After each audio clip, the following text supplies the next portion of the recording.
ጃልመሮ ወይም ድሪባ ኩምሳ የመገኘት በጣም ከፍተኛ ፍላጎት ነበረው። ከጃልመሮና ከዘመነ ካሴ ጋር ትግል ጉዳይ አልስማማም። ከአቶ ገዱና ከደብረጽዮን ጋር ሰቲ ሃዮን ኦሮሞ ማልጅራን ከሰቱ ጁዋር መሐመድ ማልጅራ ዋን ጁዋር ጀደኑ ይሄሲን ጋፊ ነሞደ ከብራሞ ገርቴ ጃልመሮን አችራቲን ያኔ ወልገሂ ገርቴ ፈከና ፊ ነፍጠኞታ ወሊን ጃልመሮን ሄርማቹ ዲዴ ከጀዱለ ፈከና ፊ ሶሻል ሚዲያ ካናት እንዲያመ ሰባ እቲ ገርቴ ጃልመሮን ሄርማቹ ዲዴ ፊለስ ከሰቲ ከነሳን ካሰኒ ፊ አከሱማሜ ናምኒ ጃልመሮ በከቡ ሄርማቴ ጅራ waliin dhageeffannaa akka tokko Arabdu Abduu Mobaayil Abdurraahi bagara deebiidhaan gara chaanaalaa kiyyaa dhuftan isiniin jedha jalqaba irratti mee waa'ee ጃልመሮtiin wal qabatu ጃልመሮ ወይም ድሪባ ኩምሳ የመገኘት በጣም ከፍተኛ ፍላጎት ነበረው። ብዙም ሙከራ አድርጓል። እስከ መጨረሻውም አካባቢ ሰዓት እንደሚገኝ ነበር የምናውቀው የሚያውቀው ግን በአንዳንድ ከሴኩሪቲ ጋር በተገናኙ ችግሮች ምክንያት ጃልጣሃ አብዲ ድርጅቱንና እርሱንም ወክለው እንዲናገሩ በወክልና ተሰጥቷቸዋል። ስለዚህ አሁን ይሄውና የንቅናቄው ነው የኦሮሞ ነጻነት ሰራዊትን ጦርነት እንዴት እንዲቆም አገዛዝ እንዴት እንዲያበቃና ሰላም እንዴት እንዲመጣ እንደሚያስብ ያለውን ሐሳብና ምክረ ሐሳብ ያጋሩናል። 10 ደቂቃ አሉት ጃልጣሃ አብዲ። በጣም አመሰግናለሁ ስለተገኘ። በጣም አመሰግናለሁ። በመጀመሪያ የዚህን ዝግጅት አደራጆች ማመስገን ይፈቀድልኝ። ጃልመሮን asirratti dhiyaatee dubbatuudhaa fi hawwii fi fedhii guddatu ture. Nutilleen akkasumatti gartee ni dhiyaata abdii jedhu ture. Ammas haga gartee dhumarraatitti haga gartee sagantaan kun xumuramuutitti haga dhumarraatitti asirratti dhufee ni dhiyaata jennee eegaatee turre. Garuu ammoo sababa gartee rakkoo sakuriitii nageenyaatiin wal qabate ጃልመሮ waan dhiyaatuu hin danda'inii fi ጃልጣሃ አብዲ jaarmaa isaanii ጃልመሮ bakka bu'ee waa'ee oolaa irratti lolli akkamiin akka dhaabbatuu qabuu fi maal akka godhamuu qabu irratti daqiiqaa 10 akka nu dubbatan ጃልጣሃ abdiitiifin carraa kennaa ka jedhuun alasaniin ጃልመሮ bakka bu'ee ጃልጣሃ abdi viidiyoo isaa kan amma beekaatumaan qabase viidiyoo gabaabsumaa fi adda kutee akkasiin ጃልጣሃ abdi akkasiin dubbatee jechuudha. Kanaafuu ጃልመሮን amma waa'ee rakkoo sakuriitii nageenyaatiin wal qabateeti asirratti kan inni hin dhiyaatin jechuudha. Akkaataa amma haasawa kanarraa itti dhageessanitti jechuudha. Garuu namichi faannoo kun dhiyaateeti jira. Eenyu ka zammane kaasee dhiyaateeti jira jechuudha. Zammane kaasee daqiiqaa isaaf kennamee an akkamitti akka gartee isaaf mijate hin beekne sagalee bareedaa qulqullummaa qabuun haasa'ee sagalee bosona keessaa qilleensi nama rabbashuus miti sagalee bareedaadhaan haasa'ee jechuudha ka faannoo sun. Walumaa gala duuba asirratti bakka bu'aan ጃልመሮ namni isa bakka bu'eetiin dubbate ጃልጣሃ abdiiti isin jechuu barbaadeeti. Kabira ammoo Johaar maal jedhee namoonni hedduun gartee Johaar faannotti biyya gurgurate kan jedhu jira. Dura tokkoffaa mariin kun hiriira miidiyaa jedhanii kan isaan hiriirri miidiyaa kun kan dhiibbaa gartee lollee akka dhaabbatuu fi akkamitti akka dhaabbatuu fi tarkaanfii akkamii akka tahamuu qabu irratti kan jedhu kun liif daba ofitti amantummaa waan qabu natti fakkaata. Ka sagantaan kun liiviin ta'uun komiin nama kennaa gartee diinaa waliin ta'an warra gumaa waliin ta'anii fi gartee osoo ofii fiifuu hin tokkoomin osoo ofii isaaniitii fi Oromoon mana isaa keessatti osoo mari'atin alagaa wajjin mari'achuun faayidaa maal qaba yookiin gartee keessatti warra kana waliin mari'achuun faayidaa maal qaba ka akkasuma tuffateetiin akkamii warra kana waliin warra xiqqaa kana waliin mari'ata ka jiru illee jira. Akkuma barbaadetti iyyuu haa ta'u liif dabruudhaan gartee ofitti amantummaa qabaa isaan gartee sadarkaa isaa wal dubbatanii madirakii guddaa kan akkasii qopheessaniitiin as bahuun isaanii isa gartee warra gumaa jedhamu sanni mee ittuma dhiifna ummata keenyaaf amma faayidaa maal qabaadha amma dubbiin guddoon. An amma akka kiyyatti isa aangoo ebalu fudhatee fi ebalu maal ta'ee san osoo hin taane ummata keenyaaf faayidaa maal qabaadha. Amma isaan kun fakkeenyaaf akkanatti taa'uun ummata miskiinticha lafarratti gartee gaallaa fi faannoo waliin jedhu nafxanyaa waliin jedhu ka lafarratti wal gaarrefatu sanii fi kuni furmaata qabbana jedheetti yaadaan jarri sun achitti waliin taa'uun fakkeenyaaf faannoo fi waboon yookiin faannoo fi Johaar faannoo fi namni Oromoo akkas gartee waliin taa'ee mul'atuun lafarratti qabbana buusa. Waa'ee ummata keenyaati dursa karaan goomeetti as deebina. Kanarratti faayidaadha jedhee yaada. Kabira yoo gara biraatitti as deebine ammoo Oromollee waliin arguu feena madirakii akkana guddaa kana Oromoo qofa jechuudha ka garaagarummaa qabu ka waliin gaarreeffatu. Oromummaan ofii isaatii faannoo walitti ta'ee jira Oromoo akkanatti arguu feena sila. Oromoon akkanatti osoo mul'ate akka nama tokkootitti hedduuta kana gammachiisa. Maalummaan afaan Oromoo dubbatullee hundi yoo akkasii gartee walitti dhufeaniif uummata kanaafi furmaata jedheeti yaadaan. Warra gartee ajandaa siyaasaatii fi akkaataan adeemsa isaanii sun akkuma jirutti ta'ee jechuu kiyya jalqaba uummatuma keenyaaf iyyuu jechuu kiyya lafarratti tola ayyeme waan Johaar jedhe. ኢትዮጵያ በአምባገነኖች ስትገዛ ነው የኖረችው። ኢትዮጵያ ገዢዎች ሰዎችን ሲጨቁኑ ሰዎችን ሲገሉ ነው የነበሩት። ይሄ የሚካድ አይደለም፣ የምናውቀው ነው። ከኛ በፊት የነበራችሁን ታውቁታላችሁ። እንደዚህ 5 6 7 ዓመታት ግን ዜጎች ለቅሶ መሄድ ያልቻሉበት፣ ዜጎቻችንና መስጊድ መሄድ ያልቻሉበት፣ እናቴ የእሷ እናት ስታርፍ ሄዳ መግበር ያልቻለችበት ሁኔታ በኢትዮጵያ ውስጥ ታይቶ አይታወቅም። ዜጎችን አፍኖ ብር ማስከፈል እንደ አንድ የቢዝነስ ሴክተር የተቆጠረበት በገጠር ሳይሆን በከተሞቻችን መጀመሪያ ይሄ ነገር በወለጋ አካባቢ ሲጀምር ከዛ ወደ ሸዋ ወደ ጎጃም ወደ ጎንደር ተስፋፍቶ ነጋዴው ከ1 ሚሊዮን ብር በላይ ያለው ነጋዴ በሙሉ ሸሽቶ ወደ ዋና ከተማዋ ሲገባ አሁን ዋና ከተማዋ ስርም ተገብቶ ሰው ታፍኖ ቡልቺቶን ኢትዮጵያ ከናማ ዱራቲስ ሂዳ አጄሳ ሀለ ጭንቁሳ አዳዳ ጌጌሳቲ ከኒሳን ቱራን ኩኒ ዋና መገርቴ ዋና ወልሞር ሚሲሱ ሚቲ አከሱ መገርቴ ወሮኒ ዳሎታን ኑዱራ ታታኒስ ወራ ስኬሰ ጅርታን ከና ኒቤይታን ገሩ አታውቲ የሮ አማን ተና ሰደርካ እትገርቴ namni kenna taazia itti walitti dhufuu dadhabe yeroo haati isaa itti ajjeefamte haati biraa takka immoo dhayxee haadha san itti awwaaluu itti dadhabameera yeroo taazia itti taa'uu dadhabameera yeroo gartee uummanni keenya itti cheerchi beete kiristaana itti deemuu dadhabetti yeroo gartee uummanni keenya itti masjiida deemuu dadhaberra sadarkaa kanarra kan gahe ammoo argineetiin hin beeynu kana qofaa miti biyya san keessatti nama nagahaa tokko gartee ukkaamsanii butanii mallaqa miiliyoonaan akkasiin gaafachuun akka damee biizinasa yookiin akka gartee daldala tokkootitti bakka itti lakkaa'ametti yeroo gartee itti taajiroonni naannolee hunda keessaa namni gartee miiliyoona takka kaapitaal isaa miiliyoona takka ol dabre hundi sababa kanaatiin sababa saamicha akkana kanaan jiraachuu itti dadhabaniitiin magaalaa xixiqqoo keessaa magaalaa jiddugala biyyattii gara Finfinneetitti gartee galanii jiranitti taatee akkana takka agarreetiin beenu wanni kun ammoo baadiyaa miti magaalaa keessatti kan inni taa'amaatiin jiru jalqaba Wallaggaan keessatti kan eegala Chiraan Shawaan Gondarii Goojam bakka hedduu keessatti faca'ee warroonni arran tana kaapitaal isaanii miiliyoona ol dabre hundi isaanii Finfinnee galaniiti ajaabii godhatanii eeyduu godhatanii akkasii gartee eeyduudhaan jiraataa jiran Finfinneetti galanii jiddugala biyyattiitti galan. Kanaafuu sababa gartee wal waraansa kanaatiin uummanni keenya gidiraa takka gartee argeetiin hin beekne gabrummaan amala isaa taate fakkeenyaaf gabrummaadhaan buluun sirnoonni gartee amma dura dabran hundi isaa gabroomsa hidhuudhaan ajjeesuun haala akkasiin bulchuun akkuma jiru ta'ee kan ammaa kun waan gidiraa haaraa takka argee hin beekne argaati jira. Sababni kun irraa kan dhufe immoo yeroo kana waa'ee amma ukkaamsanii mallaqa gaafachuu kana akka qaama mootummaa godheeti jiru kan inni dubbate beekee akka shiftaa qaaman beekamni maal jedhamu sanii miti. Akka seera qabeessaatti lammii isaanii butan lammuma ofii butanii mallaqa miiliyoonaan gaafachuun akka biizinasa seera qabeessaa tokkotti yeroo itti laalame keessa gahee jira uummanni keenya yeroo jiru jechuudha. Mallaqa horachuun durii namni tokko gartee waa dalagateetiin waa horatee bakka adda addaa socho'eetiin naggaadee ta'ee jiraatuun kabaja yookiin gartee nama gartee jireenya ofirraa jijjiire jedhameeti beekama. Garuu har'aan tan ammoo mallaqa qabaachuun inumayyuu lubbuu keetiifiyyuu yookiin lubbuu ilma keetiitiifiyyuu yeroo itti rakkisaa ta'e irra geenneeti jira yeroo san keessa jirra. Sababni ammoo kanaaf nu saaxile kan sababa kanaatiin nu gahe tokko wal waraansa sibiil waar kan biyyattii keessatti deemaatiin jirudha. ድሮ ትንሽ ሰርቶ ነጋዴ መሆን ትንሽ ሰርቶ ብር መያዝ የሚያኮራ ሾው ኦፍ የምታረግበት ነበረ።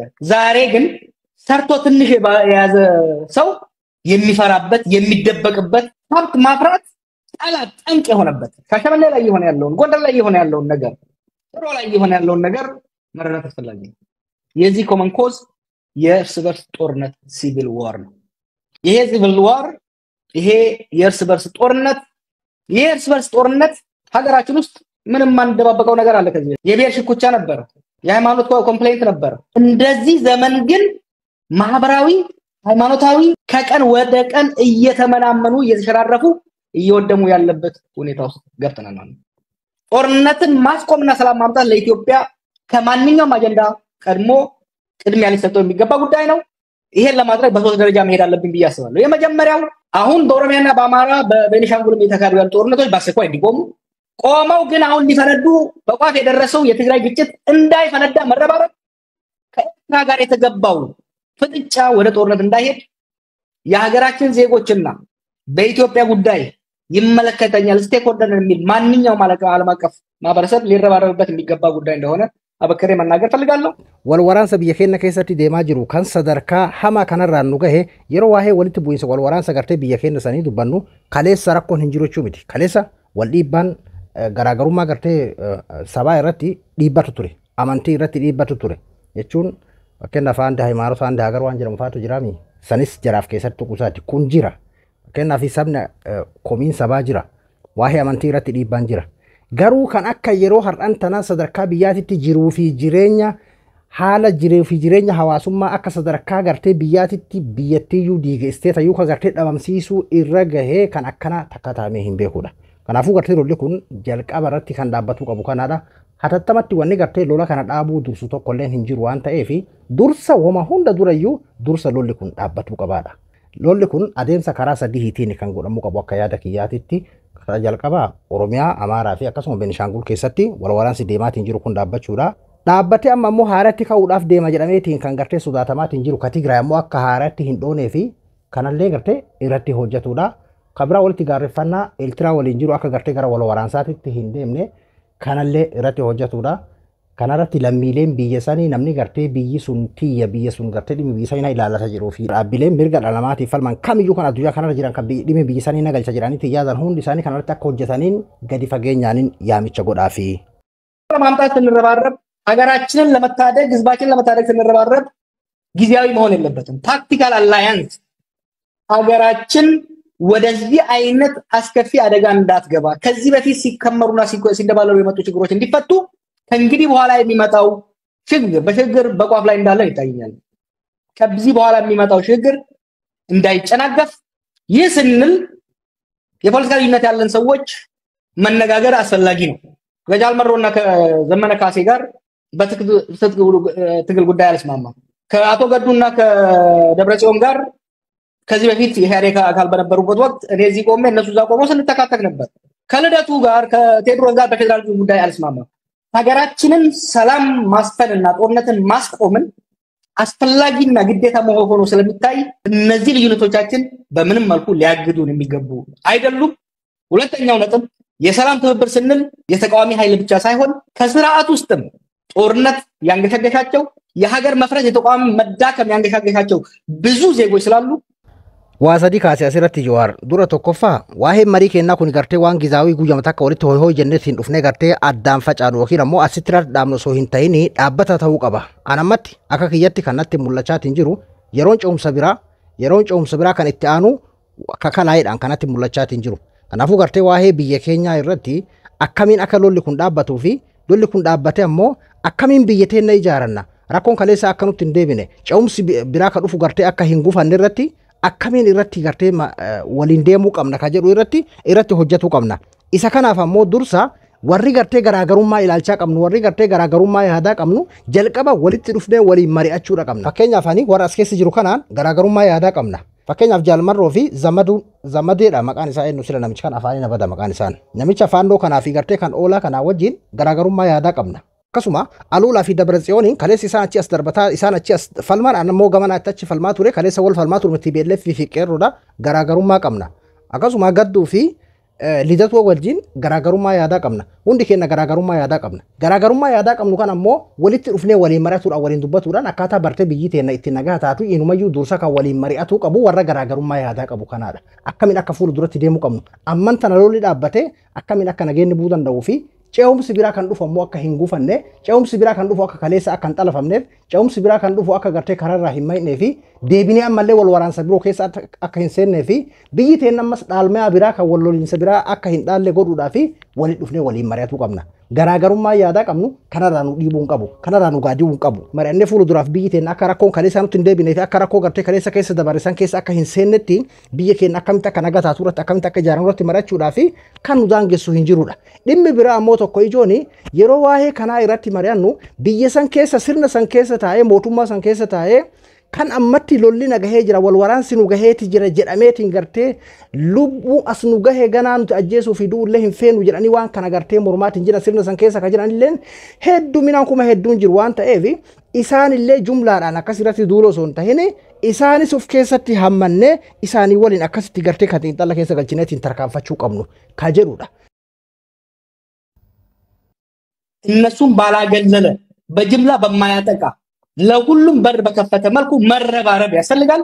ሁሉን አቀፍ ሁሉን የሚያሳትፍ ህዝባችንና ሀገራችንን የሚመስል ሰላም ለማምጣት መረባረብ ከዛ በኋላ ደግሞ ህዝባችንና ሀገራችንን የሚመጥን በሰጥቶ መቀበል ላይ የተመሰረተ የፖለቲካ ድርድርና ስምምነት አድርገን ሀገራችንን አሁን ከገባችበት ችግር ማስወጣት ብቻ ሳይሆን የሚቀጥለው ትውልድ የኔና የኔ መሰሉ ልጆች ጦርነትና እርዛት የማይወርሱበትን ኢትዮጵያ መገንባት አለብን መገንባትም እንችላለን ብዬ አምናለሁ። አመሰግናለሁ። Kanaafuu gartee mariin nuti goonu warra gartee sirna san keessa jirullee kan rakkoo gartee amma deemaatiin jiru kana keessa gartee kan fedhii hin qabne isaanis hunda of keessatti kan hammatee balballi keenya kan hundaaf gartee banaa ta'eetiin haala saniin deemuu qabna. Fuula duraaf ammoo biyyi teennaa kan ilmaan keenyaaf borullee gartee boo'icha lolaa kan hin taane kan ilmaan keenya lolaadhaaf osoo ta'in waloodhaan kennanii fudhachuudhaani sirna dimokiraasii kan hunda biyya sanii nama hunda biyya sanii gartee kan uf jalatti qabatuu fi akka ijaaramtu irratti hojjetuudhaa fi kanani hojjanna kanarratti ni ijaarra kanarratti ni goona ni milkeessinaas ni dandeenyaas ni goonaas kanaadha wanni godhamuu qabu jechuudhaan haala saniin dubbatee jechuudha Joora. Asoon Johaar dheeraadha ka daqiiqaa 12 akkasii jaalmaroon sababa sakuriitii hin dhiyaanne jedhamee zammadeen ammoo hedduudha haasa'e asirratti walgahii kanarratti namoonnummaan gartee biyya san keessa paartii ijaaratee qabuu fi kan gartee dhuunfaa isaatiin illee dhageettii qabu haga gartee ijaarsa si ba'aatu jedhamu saniin bahutti namnummaan irratti hirmaatiin hin jiru walgahii dheeraadha gara YouTube afuriitiin kan inni dabaraatiin ture haga Itoon Forum illeen liif dabarsaatiin ture akkasuma gartee Riyoonis dabarsaatiin ture YouTube hedduu irratti kan dabaraatiin ture karaa Facebookaatiin illee karaa garaagaraatiin facaatiin ture akka nama hedduu bira gahee jedheetii yaadaka kuni mariidha beeki fakkeenyaaf amma waa'ee gumaatii fi maaliitiitti namanu dhalootaarra jiru kanaa fi furmaata kaahuudha malee kan barbaachisu waa'ee gumaa kaleessa haasa'uu osoo hin taane faannoo miti lammii biyya sanii taanaanii maa shayxaanallee hin taane waliin marachuun furmaata jedheetii yaadaan. Kanaafuu waa'een marii kaleessaa irratti isin mee maal isinitti fakkaata? Ana Abduu Mobaala biraan qophii biraatti walitti deebinutti nagayaan naa tura.